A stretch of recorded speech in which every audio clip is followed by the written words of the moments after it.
Let me tell you something most people won't say out loud. Following Jesus will cost you a lot more than what you think.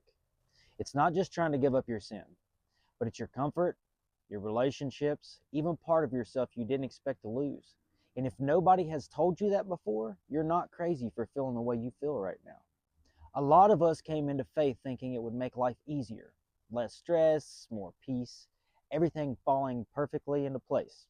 And yes, there is peace and loads of joy.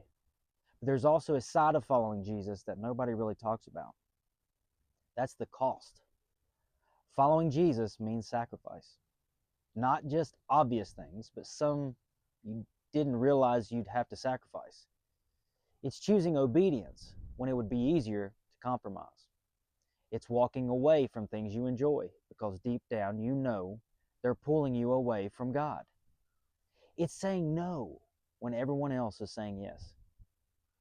It's letting go of habits, environments, even dreams that don't align with God's plan for you anymore. And the truth is, that hurts sometimes.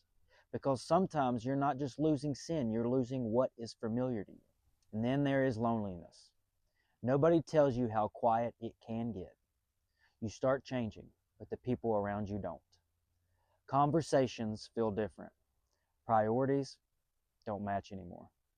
You can't laugh at the same things, move the same way, live the same lifestyle, and suddenly you feel set apart. Not because you want to feel better than anyone, but because you're trying to follow something higher. There are moments where it feels like you're walking alone. But what you don't realize yet is God sometimes separates you before he surrounds you. Then comes the discipline. Following Jesus isn't just a feeling, it's a daily decision. It's waking up and choosing prayer when you don't feel like it, choosing scripture when your mind wants distraction, choosing self-control when your flesh wants control. It's consistency when there's no hype. It's faithfulness when nobody's watching.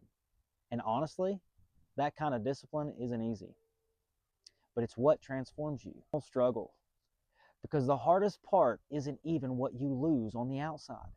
It's what God starts changing on the inside. Your thoughts, your desires, your identity.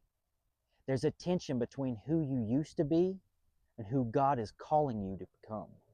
And that tension can feel like a battle. But here's the truth that nobody emphasizes enough. Yes, it costs you, but what you gain is far greater than what you'll lose. You lose temporary things, but you gain eternity in paradise with the Father. You lose shallow connections, but gain real relationship with God. You lose who you were, but step into who you were created to be. So if following Jesus feels heavy sometimes, if it feels lonely, if it feels like you're being stretched, that doesn't mean you're doing it wrong. It might actually mean you're doing it right. Because the path isn't easy, but it's worth it. Every sacrifice, every lonely moment, every disciplined step, it's shaping something in you that comfort never could. So don't quit. Stay on the path. And one day you'll look back and realize the cost wasn't losing your life. It was finally finding it.